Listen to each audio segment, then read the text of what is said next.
Ring of Honor recupera su campeonato puro y nosotros repasamos la historia de este campeonato tan único.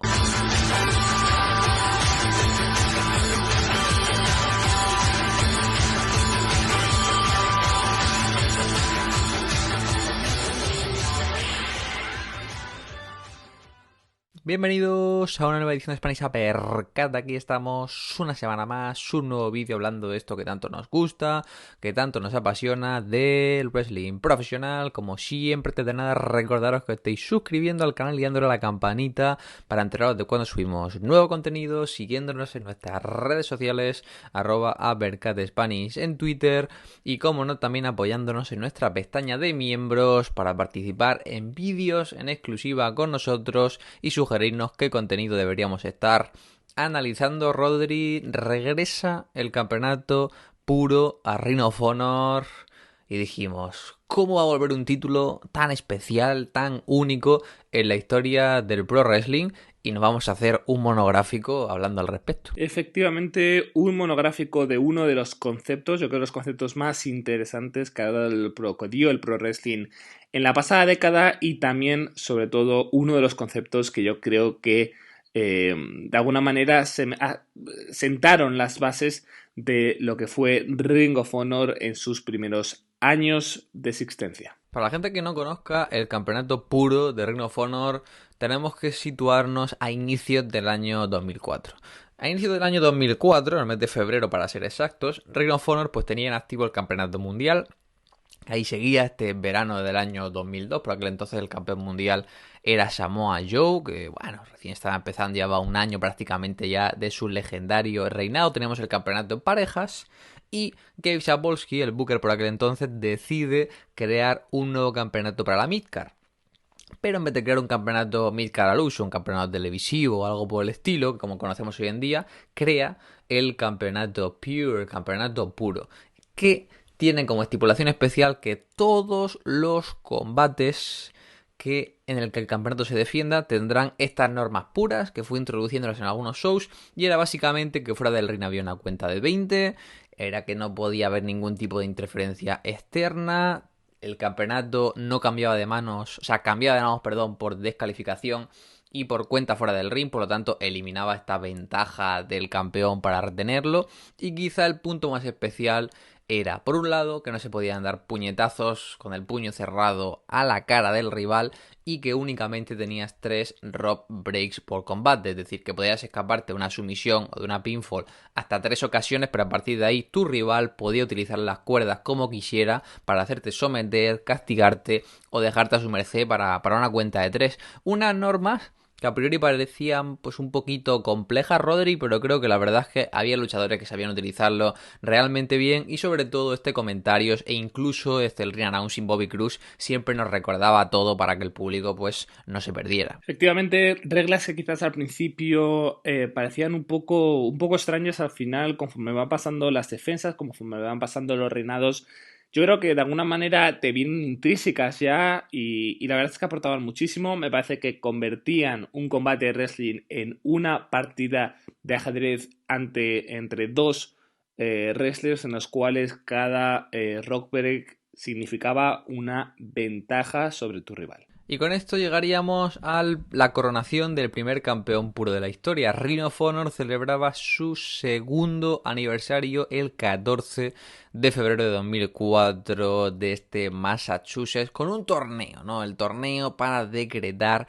al campeón puro. Esto es divertido, ¿no? Porque mientras tanto Samoa Joe como que se mofa del campeonato puro, que dice que el campeonato puro está muy bien, pueden portar los luchadores importantes, pero lo que importa de verdad es el campeonato mundial, y que él nunca peleará por un título que considera menor, ¿no? Aquí te planta la semilla de lo que años más tarde veríamos entre Nigel McGuinness y Bryan Danielson. Y bueno, este torneo por el campeonato puro está bien, está entretenido, no es nada espectacular, y en la final se enfrentarían AJ Styles y CM Punk en un combate bastante reñido, un combate interesante. AJ Styles haría con la victoria y se coronaría como campeón puro, ¿no? El único campeonato individual que ha ganado en toda su carrera en Ring of Honor. A partir de aquí, AJ Styles tendría un reinado de 98 días, en el que únicamente tiene la victoria titular y una defensa, que quizás es el combate que os recomiendo en el evento At Our Best. Tiene esa revancha contra CM Punk, en un combate en el que Ricky the Dragon Steamboat, que por entonces estaba en rivalidad con CM Punk, hace las funciones de árbitro especial.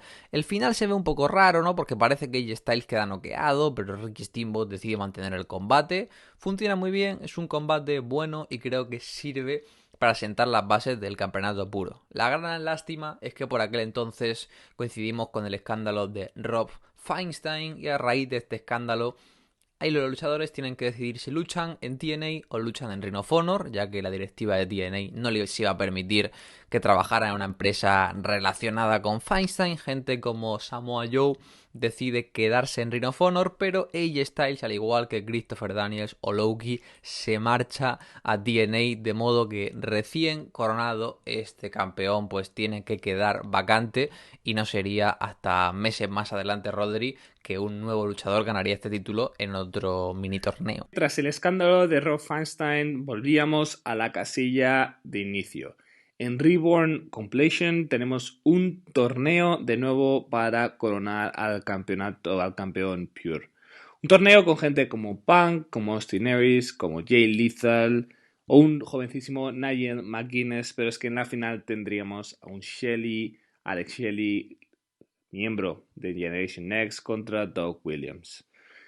La final es un muy buen combate, con un Shelley que traía ese brazo izquierdo tocado de anteriores combates del torneo y un Williams que supo utilizar en su favor de nuevo las reglas, forzando a Alex Shelley a utilizar sus rope breaks y dejándole sin huida ante sus sumisiones.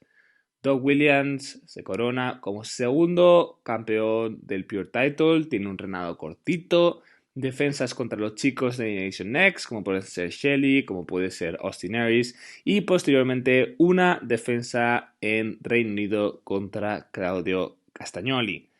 Doug Williams perdía el título de manera un tanto sorpresiva ante John Walters, un John Walters que por cierto tuvo no solo el segundo reinado más longevo con el cinturón, con 189 días, sino que era un John Walters que estaba buqueado en un combate contra Mark Haskins en el evento Past vs. Present, y tuvo un reinado con una gran cantidad de defensas. Tuvimos a gente como Jimmy Rave, tuvimos a gente como Alex Shelley o de nuevo Nigel McGuinness, que intentarían arrebatar su cinturón hasta que un jovencísimo Jay Lethal en su segundo intento se coronaría como el campeón individual más joven de la empresa. Jay Lethal, la verdad que nada tiene que ver con el Lethal actual, este Lethal que es la franquicia de la empresa, un tipo con presencia, un tipo musculado. Aquí Jay Lethal era un talento incipiente, ¿no? Como si hoy en día estuviéramos viendo al Eli Jason del Ring of Honor actual, un tipo menudo que estuvo durante mucho tiempo relacionado con Special K, ¿no? Este stable que teníamos en la Low, en la Midcard, bajo el nombre de Hydro, se separa en este año 2004-2005 y está bajo la tutela, ¿no?, de Samoa Joe, y bajo la tutela de Samoa Joe aprende. Comentar rápidamente que entre Lethal y Walters, el gran combate, si queréis verlo, tiene lugar en el 3er aniversario, que encima es en Elizabeth, en la ciudad de Jay Lethal, y Ring of Honor decide que gana el título en la revancha en un combate que no termina de funcionar. Jay Lethal tiene un reinado de 63 días, con poquitas defensas, prácticamente pues únicamente 2, aunque una de ellas está muy interesante, ¿no?, que la recomiendo, del evento Ring of Honor Stalemate, y se enfrenta a Spunky, ¿no?, que quizá lo conocéis mejor como The Brian Kendrick, los fans de WWE. Y la verdad es que es un combate que funciona muy bien. Es un combate en el que dices tú, oh, gente ágil, ¿no? Spunky, Jay Lethal, porque Lethal era muy junior heavyweight, para que os hagáis la idea, hace 15 años. Y era un poquito diferente a lo que uno tenía pensado por el campeonato puro. Pero la verdad es que lo hace muy bien, ¿no? Con un Spunky trabajando el brazo de Jay Lethal, Lethal trabajando la espalda del rival, y sobre todo una bonita secuencia final en la que exprimen al máximo la estipulación y vemos a Lethal pues haciendo una variante de Boston Crab entre las cuerdas a Spunky. El reinado de Lethal acabaría, eso sí, en uno de los mejores eventos de la historia de Ring of Honor, el primer Manhattan Mayhem en el New Yorker Hotel, ¿no? El mismo donde pues Kenta Kobashi se enfrentaría a Samoa Joe. Y Jay Lethal se enfrentó a Samoa Joe en una pelea maestro contra aprendiz espectacular. Uno de los mejores combates de la historia del campeonato puro. Tenemos a un Jay Lethal que quiere aprovechar al máximo la estipulación. Un Samoa Joe que es súper interesante, porque Samoa Joe, durante su reinado por el campeonato mundial, era un tipo que masacraba a los rivales, que tenía pseudo squashes, y aquí está muy fuera de terreno. Se intenta hacer su combinación de chop y puñetazo a la cara, y le sancionan, le quitan un rope break porque no termina de ver cómo funciona la estipulación, el ritmo es frenético, no se detiene, son 16 minutos, pero súper compactos. Jay Lethal siempre se quiere ir a lo técnico, y al final tenemos un intercambio de suplexes brutal en el que, bueno, Samoa Joe se acaba imponiendo más por fuerza bruta que por calidad técnica, así que para mí es uno de los grandes combates de la historia. Y con esto damos paso al reinado de Samoa Joe, un Samoa Joe que recordemos no consideraba que el campeonato fuera importante, ahora un añito antes de marcharse de Ring of Honor para incorporarse a tiempo completo a TNA, pues tiene un reinado con el campeonato Pure que funciona realmente bien, ¿no? Son 112 días de reinado y tiene muchas defensas destacadas contra gente como Nigel McGuinness, Colt Cabana, Jimmy Rave, contra Christopher Daniels, ¿no? Quizá recordáis ese Summer of Punk que analizamos y cómo Samoa Joe intentaba quitarle el título así en Punk, ¿no? Y cómo en esa four-way que tienen al finalmente donde se corona James Gibson, pues Samoa Joe hace el setup para su combate con Christopher Daniels en Night of the Grudges 2, aunque el combate que os recomiendo del reinado de Samoa Joe es ese que tiene con James Gibson en New Frontiers, y me encanta porque es un combate que tú dices, lo decíamos, Joe es un tipo fuerte, un tipo intenso. Y esto es un combate súper técnico. Esto es un combate que te encajaría perfectamente en el reinado de Nigel McGuinness. Son 23 minutos y medio de combate, lento, técnico, calmado, old school. Si queréis, con un James Gibson intentando estrangular a Samoa Joe para que se caiga sobre sus rodillas, intentando trabajar sus extremidades. Y un Samoa Joe que lo que hace es buscar golpetazos duros para conseguir ventaja. Un gran combate que define muy bien las dos caras de Joe, ¿no? Esa intensidad, ese sprint contra Jay Lethal y ese combate más calmado contra James Gibson, aunque eventualmente Samoa Joe, que parecía, ¿no?, que era el hombre indicado para elevar el campeonato, para darle caché, pues perdería el título en Dragon Gate Invasion contra el luchador que todo el mundo, ¿no?, Rodri, relaciona con el campeonato puro. Efectivamente, llegamos a la joya de la corona, llegamos yo creo que al hombre que hizo de este título algo que los fans del Pro Wrestling hemos estado salivando durante la última década. Es un reinado de casi 17, de casi un año y con 17 fructíferas defensas. Un reinado que yo creo que lo que hace es elevar a McGuinness a lo más alto, ¿no? O sea, utilizando las reglas del Pure Title como nadie lo había hecho antes. Nigel McGuinness consigue pasar por encima de ex campeones de Ring of Honor como podría ser Samoa Joe, como podría ser Austin Aries, y talento en alza como podría ser Jay Lethal o Claudio Castagnoli para finalmente poder defender su cinturón y tener la posibilidad de coronarse como un doble campeón en Weekend of the Champions. Este combate es el génesis de su feudo con Bryan Danielson. Es un combate que se disputa bajo las reglas del Pure. La primera parte del combate es como un juego de ajedrez, buscando los rope breaks, buscando pues desgastar al rival. Y conforme va pasando el combate en las últimas fases, van subiendo el ritmo y dan destellos de lo que nos iban a dar más adelante. A mí el final me encanta, es una maravilla de booking, porque es que Nigel vence por cuenta de 20 fuera del ring, suponiendo que él personalmente retendría su cinturón ante Danielson, pero no podría saltar el World, porque es que el cinturón máximo no podía cambiar manos, no podía cambiar de manos de aquella manera. Es decir, él había ganado su parte del combate, pero no había conseguido hacerse con el campeón.